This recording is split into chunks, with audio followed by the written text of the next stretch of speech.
So it turns out that there are ways that you can do presents wrong. And I'm still a little scarred from the first Christmas together as husband and wife. We were in Atlanta. Sherry's family, her parents, her older sister was married and had a 3-year-old daughter. Her brother and sister who were single at the time. And Sherry and I had mistakenly assumed that our families were alike. We both described our dads as engineers who golfed. There were 4 kids in her family. There were 5 kids in my family. We sort of thought everything was alike. So it turns out we do Christmas very differently. In particular, we do Christmas lists very differently. So in our family, you were supposed to give a long list of things, and you were to hope that you would get 1 or 2 of the things on the list. In her family, you got everything you asked for. In my family, it was poor form if you didn't give people lots of options. So, Thanksgiving, my mother-in-law asks me, I would like your Christmas list. I want to be a good, dutiful son-in-law. I put lots of things on the list. Now, there's a couple other ways that our families are different. One is, in my family, growing up, we opened presents in an orderly fashion. You started with the youngest, then you went to the next youngest, and everybody watched everyone open every gift. In her family, you sit down and you open your presents. So I have like 4 times as many presents as anyone else. We, by the way, have given very cheap gifts because I'm a grad student. We got no money, so we're not really reciprocating in any meaningful way. I've got this mound of gifts, and I don't open any of my gifts because I keep waiting for my turn, and it doesn't come. So just to make this even more unthinkable, the 3-year-old daughter, our niece, kept coming over to me and saying, why do you have all the presents? Why did you get all the presents? I wanted more presents. Why do you get the presents? I'm dying just thinking, here, take my presents. Yes, you didn't need a skill saw, and this coat doesn't fit you, but who cares? Just please. And then I had another, perhaps my earliest Christmas memory is I gave a present to my grandfather. I'm 4, maybe. I'd spent the weekend with my grandparents. I'd made something out of Play-Doh, and my grandmother had said that it was just wonderful and that I should give it to my grandfather for Christmas. Okay? It's made out of Play-Doh. I'm 4. It's not wonderful, but that's what grandmothers do. So I forget all about it. She wraps it up. A few weeks later, it's Christmas. It's grandparents, it's cousins, it's aunts and uncles. It's big, lots and lots of people. And at one point, my grandfather opens this box, and it's from me, and he pulls out this, dried up Play-Doh thing, and he says, oh, Mike, thank you so much. What is it? And I looked at it, and I said, I don't know, but I think you're holding it upside down. And all the adults burst out laughing. And my cousin, after the laughter dies down, I hear my cousin say to her mom, that's not a real gift, that's a stupid gift. And I'm just traumatized that I've given a stupid gift. And I'm not even going to share with you my experiences in high school and college when I'm dating someone and you haven't really defined the level of commitment or how much you're going to spend. There's the year I went big and she went small, and it's sort of obvious I'm much more interested in her than she is in me. And then a few years later, different girlfriend, I go small, she goes big. And you really don't recover from that. It's just not the way it happens. So there are ways to get it wrong, and I want to suggest today that I would love you not to get a particular gift wrong. And I would like to suggest that many people really fundamentally misunderstand the nature of Christmas and what the gift is that God is offering to you. Now, Christmas is celebrated not just differently by different families, it's celebrated very differently around the world. And so every culture has its own songs, its own food, its own music, its own stories that we tell to children. But most Christmases around the world have been influenced by Constantine, who you may remember was a 3rd, 4th century Roman general who defeated another Roman general to become the emperor of the Roman Empire. And Constantine is famous for a handful of things. He's the guy that tapped Istanbul to be the capital of the eastern part of the Roman Empire. He calls the Nicene Council. He's the guy that does a few other things, including he is the guy who decides we're going to celebrate Christmas on December 25th. So he says the birthday of Jesus is significant. The incarnation is a big deal. And the incarnation, just so you know, it's sort of a Latin word, carnos is flesh. The idea is that in the fullness of time, Galatians 4, in the fullness of time, God the Son, who has been God from eternity past, chooses his parents, only person in the history that gets to choose their parents, chooses his parents and enters time and space through a virgin's womb. He adds humanity to deity. While remaining fully God, he becomes also fully man. And he does this incarnation, this taking on human form, he does this in order to reveal God, in order to love, in order to serve, in order to model what life looks like, in order to perfectly fulfill the law, and then in order to be the ultimate sacrifice for you to pay your moral debt and mine, so that we can be reconciled to God and gain eternal life. Constantine, who has recently become a Christian, said, we need to celebrate the incarnation. We need to celebrate Jesus' birthday, and we're going to do that on December 25th. We're going to co-opt this little winter solstice festival that's taking place. Everybody happy that now the days are going to start getting longer. We're going to take that date right around there, that party, and we're going to make it a party about Jesus. So there's no historical reason to think that Jesus was born on December 25th. And in fact, we're told that the shepherds were out watching their flocks at night. That means it probably wasn't December. But when you're the emperor, you can do whatever you want. And he says, we're going to celebrate the birth of Jesus. We're going to do it on this day. And from that time, several things have happened that are worth noting. Number one, interest in Jesus has dramatically expanded. Okay, so in the last 1,700 years, the number of people who have said, I'm in. Like, I want to declare Jesus is Lord. I'm going to follow Jesus. I'm going to give my life to Jesus. I'm going to accept Jesus. I'm going to, whatever people say, the number of people who say, okay, I'm following that person has expanded beyond anything else. It's the biggest worldview out there. It's the biggest faith out there. About 32% of people say offer some sort of allegiance to Christ. About 10 years ago, I wrote a book on Jesus, and I opened by saying, look, there's somewhere between 60 and 100 billion people that have ever lived. And Jesus is the most significant. So nobody has changed the world more than this carpenter from the backwaters of the Roman Empire. And it's worth noting that more books have been written about him, more music has been inspired by him, more art has been dedicated to him, and lots of the things that we just take for granted today, higher education, science, hospitals, these are things that were started. I'm not talking about individual hospitals, although that's true often. I'm talking about the idea of hospitals was started by somebody who is motivated by their allegiance to Jesus Christ. And I wrote this book 10 years ago, but recently a new book has come out called Jesus Skeptic. It's written by a young, award-winning investigative journalist named John Dickerson.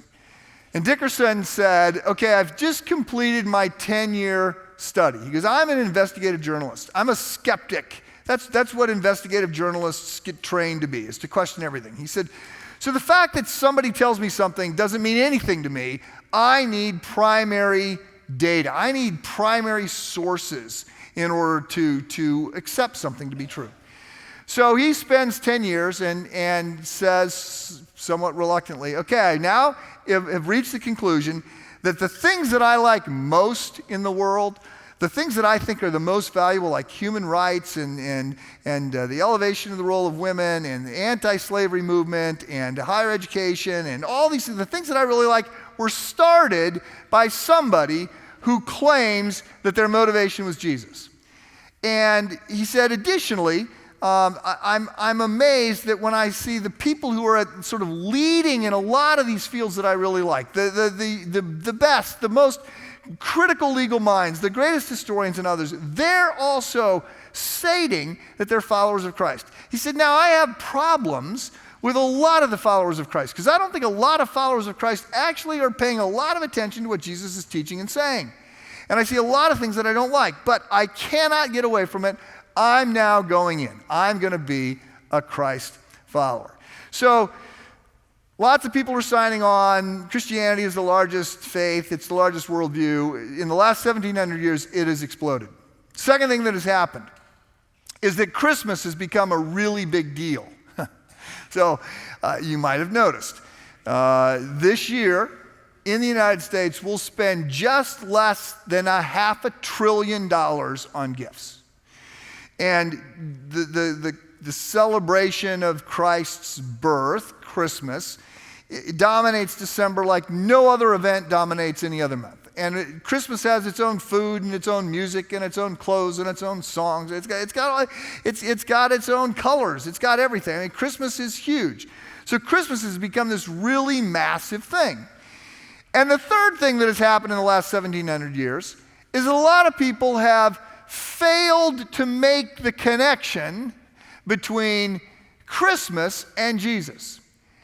Arguably, more and more people fail to make the connection. And that's because some of the things clearly are not connected. So, I mean, if you look and you say, so what's the deal with eggnog and Black Friday sales and all this stuff, candy canes, how does this relate to Jesus? Maybe it does, maybe it doesn't. There's a sense that some people will say, well, we give gifts on Christmas because the wise men gave gifts to Jesus. Okay, maybe, sort of. But it's just our own tradition. And so I want to say to you, there is an idea of a gift that sort of inspires and informs Christmas, and it's in your best interest to understand the nature of the gift that I would argue God has made available to you. Christian faith pivots around a gift. The good news, the center of the message is that God so loved the world that he gave his only begotten Son. He sent a gift, his only begotten Son, that whoever receives him should not perish, but have everlasting life. Now, I realize that some of you here do not buy any of that. You don't believe in God, or you don't believe that the Bible can be trusted in any way, or you don't think that Jesus is God. I get all of that. So, different sermon. I would love to talk to you about that, but not tonight. So tonight, I just want to be sure you understand the nature of the gift that has been given to you by God. And to do that, I'm going to show you what the gift is not, okay? So we have some gifts here, and let me open this one first. So here is a gift, and this is not the gift. This is a weight loss book. Many people think the basic message of God is God's watching and you need to get better. You need to do a lot of unpleasant things in order to raise your game, in order to be a better person. And so the Christian faith is a little bit like being handed a weight loss book. Now, I trust no one's giving a weight loss book to anyone close to them. And perhaps if they asked for it, it might work, but probably it wasn't a good idea anyway. If we were going to make this sort of a 2019 spin on that, I'd have a Peloton bike up here and we'd go down that path, but hard to wrap. And so we just went with a weight loss book. And I want to say, look, I understand why people think that Christianity is about saying you need to be better. There's several reasons for this. First of all, I believe that God has written some things on our heart. You know that there is a God. We cannot not know that there is a God. Now, we can suppress it, we can deny it, but it's a little bit like a beach ball holding underwater. It keeps popping up at inopportune times. God has written some things on our heart, and indeed, we also have a sense of standard that we realize we don't keep. So there is this sense that we ought to be better than we are, and that God is grieved by some of the things that we do. Additionally, we think this way because this is the essence of religion, and religion is everywhere. So religion essentially says to you, you need to do more good than bad if you want to be promoted at the end of this life, whatever that looks like, right? You need to do more good than bad, and you need to try harder. So that is religion, and the world is profoundly religious, and it was supposed to be getting less religious, but it's getting more religious because that's who we are, and I would argue we can't get around it. And then a third reason why you might think that Christianity says this is because tragically there are Christians who suggest this is true. Now, the Bible actually says the opposite. The Bible says over and over that Christianity is not this I do, it's this he did. It's not me reaching up, it's God reaching down. I cannot reach up. All fall short of the glory of God. We're all sinners. None of us can get it right. I mean, it's an ongoing theme, but God reaches down to us. We are saved by grace, by the gift of God. We're saved by grace, not through works, not of ourselves. It's a gift of God. None of us can boast. So that is an ongoing theme found throughout the Bible, but lots of people miss it. In fact, so many people miss it that one of the big themes in church history is trying to knock down the people that keep saying this. I have a friend who's a doctor, and he confided in me that a whole lot of what doctors do is just tell you back what you've said to them, only they say it in Latin. So he said, for instance, he says, you have a red rash that is sort of moving around a little bit. He goes, we call that erythema migrans. He goes, erythema means red, migrans means moving. So you come in and you say, I got this red rash and it moves around. I go, oh, erythema migrans. And you go, wow, smart. He goes, no, I just said it in Latin. That's all I did. But then you think, okay, there's something here. So look, theologians do this as well. This whole idea that I've got to earn God's love is called Pelagianism. And it's named after a guy named Pelagius who in the 5th century showed up in the church that Augustine, the great theologian, City of God, Confessions, the guy that did all this, he was there and he said to Augustine, you keep saying to people that God loves them and God will reach down and that if they will just accept this gift that God will meet them and forgive them. And Augustine says, yes. He goes, no, you've got to tell them they've got to be better. And Augustine says, no, you're wrong. That's not the message of the Bible. So the first thing that I would say to you is that the gift is not a weight loss book or anything like it. The message is not God is watching and you need to do better than you're doing. A second thing that the gift is not is it's not a crutch. Now, crutches at Christmas time remind us of Tiny Tim in A Christmas Carol. God bless us, everyone. This is actually a real crutch, and there are several things that should be said about crutches. First of all, there are times when you need a crutch. Right? There are times when I've needed crutches, just like this, in order to get by. It's also worth noting that lots of crutches don't look anything like this. There's lots of crutches that look like a stiff drink or 4 or 5. There are lots of crutches that look like ways to avoid the pain of life, and there's a lot of pain in life. It's hard. There are lots of crutches that look like other kinds of defense mechanisms. And sometimes those crutches serve a role. I want to also note that I don't think it's particularly fair to say that Christianity is a crutch. The implication is that Christians are weak and they need this father fairy tale figure that's going to sort of make everything be good in the end, and they can't face the facts. My observation is that a whole lot of the Christians that seem to get it right are remarkably strong people. I don't think Martin Luther King was a weak person. I don't think Mother Teresa was a weak person. I think they were very strong people. And I think that what we get called to when we follow Christ is often harder to face some things about ourselves and to some things that we may not want to be true that are true. So I get that there is a scenario that we could tell that suggests that the Christian faith was started by people who were weak, who needed some pie-in-the-sky answer to try and navigate life. But there's nothing really in history to suggest that's how it was started. And I would also suggest that a crutch is a really bad way to think about the gift that God is offering to you. So that leads to a third item that is not the gift that you're being offered. And this is a rabbit's foot. So it's been a long time since I had a rabbit's foot. Remarkably, you can buy them on Amazon for not very much money. So Bezos has thought of everything. The idea here is that your faith is some sort of good luck charm. It's some sort of effort to supernaturally manipulate things so you get good parking or that life works better for you. Most people say they don't believe in this ultimately.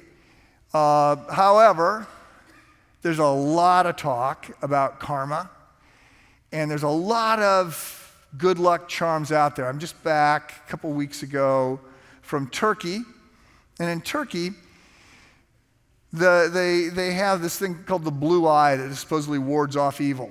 And you're told, oh, it's the blue eye. It's just sort of this gimmick that nobody believes in. And you go, okay. And then you look around and you go, well, there's one. Look, there's one in the visor of our taxi driver. Look, there's one, that person has one on their keychain. Look, as I'm going into my hotel room, there's a blue eye. I mean, everywhere you look. And my observation is that there's a whole lot of people who think of faith as some sort of effort to manipulate the supernatural realm in hopes that life works better. So just so you know, that's not at all the kind of offer that we get from God.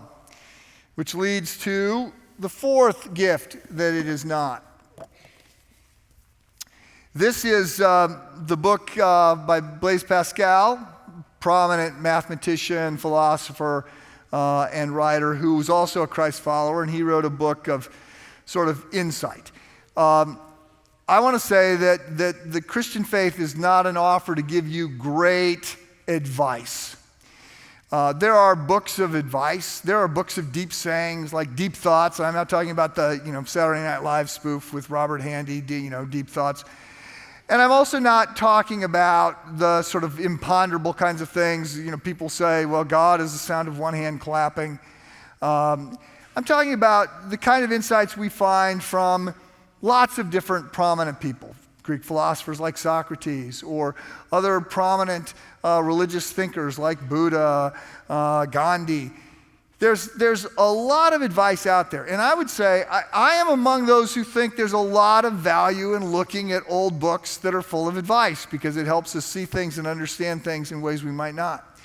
But it's very important to understand that the offer we're given is not that God will give us good advice. As a matter of fact, although there is a section of the Bible that we refer to as wisdom literature because it talks about how to live a wise life, part of what you have to understand is, part of the reason we have wisdom literature, part of the reason we are given the law by God, is so we understand that we need more than good advice. Now, I don't know when the last time is that you read the Sermon on the Mount. This is the most famous sermon ever preached. It's arguably the most famous speech ever given by anybody ever. It was given by Jesus Christ. It was a sermon he gave on the Ten Commandments. And if you read it, and if you haven't read it in a while, good night, it takes 10 minutes. You could read this. This is important stuff. If you read it, what you come away with is an understanding of, oh yeah, no, I can't keep that. Like the Ten Commandments say, don't murder. And Jesus comes along and he says, you've heard it said, don't murder. I'm also going to say, don't get angry. Or the Ten Commandments say, don't commit adultery. And he says, you've heard it said, don't commit adultery. I'm going to say, don't commit lust. And you go, okay, wait a minute. I got a hard enough time with this list. And now you're coming along with this list? There's no chance. And that's part of the point. we don't simply need good advisors. We don't need good advice. We need a Savior. So Christianity isn't about being given good information. By the way, there's another book that I didn't wrap up, but I almost did, and that's the book, The Ugly American, which was written in 1958. It was a novel that came out, became a bestseller, and it was written by a letterer and another guy, and they wrote a book and sort of coined this expression, the ugly American. And most people, when you talk about it, they go, oh yeah, the ugly American, I know. It's sort of it's a metaphor for the way American foreign policy can be heavy-handed and the way Americans, when they're traveling overseas, can be loud and obnoxious, and they can be the ugly Americans. I go, yeah. I go, have you ever read the book? And they go, I know all about it. And I go, so you know that the ugly American is actually a physically unattractive American who's actually a really good guy and does everything right. And they say, well, no, that's not what the book is about. The book is about, ugly American foreign policy and Americans that are loud and obnoxious when traveling overseas. And I go, oh yeah, no, I get what you think it's about. I'm just saying, if you've read the book, it's about a physically unattractive person who's actually very good and very thoughtful and is helping lots of people in this fictional town, this fictional country, Sarkhan in East Asia. And they go, no, that's not what it's about. And I go, okay, let's bet. Because I've read the book and you haven't, and you're telling me what the book is about. And I'm here to tell you, you're wrong. Lots of people have not read the book that helps to reveal the gift. And then they tell you what's in the book. So I lead a Bible study. It's 6 weeks long. It's for seekers and skeptics. And I basically say, look, if you want to end the study, here's my promise. I'm not ever going to ask you to pray. I'm not going to ask you to believe. I'm not going to ask you any questions that will reveal the fact that you don't know anything about what's in the Bible. I'm not going to ask you to share your feelings. No one will cry. Basically, this is a safe study for men. So you can be in here, and I'm going to give you an overview of the Bible. And in this study, one of the things that I'll ask is I'll say, so what do you think Jesus spent most of his time talking about? Well, you've got to be kind. Okay. Jesus is in favor of being kind, but it's not the thing that he spoke about the most. What else? Need to be nice. Nah, pretty close to kind. Anybody else? Need to take care of the poor. Very important to Jesus, but not what he spent most of his time talking about. So we sort of get a couple other answers, and then I'll say, the thing that Jesus spent most of his time talking about, the number one thing, clear and away, it's not a close contest.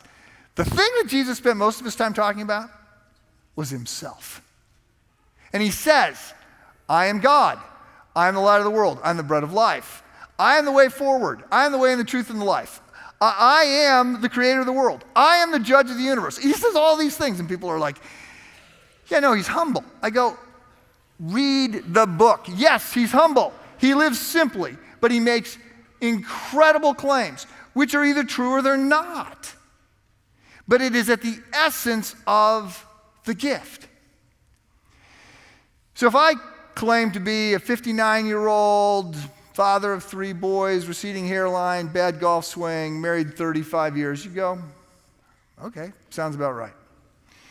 If I claim to be 35 years old, if I claim to be the smartest person in the room, if I claim to be the greatest athlete you've ever met, you think liar and jerk. If I claim to be eternal, the one who created everything everywhere, the most important person ever, the one who will decide everyone's eternal fate, then you go, completely taking a leave of absence. That's what Jesus claims. Right, so the most significant person to ever live, the one who has shaped the world more than anyone else, claims to be God, and he claims he is the gift. The gift that God offers to us is not good advice. It's not a weight loss book. It's not a crutch. It is a person, and it is a person who can rescue and redeem us. So that leads to the last box.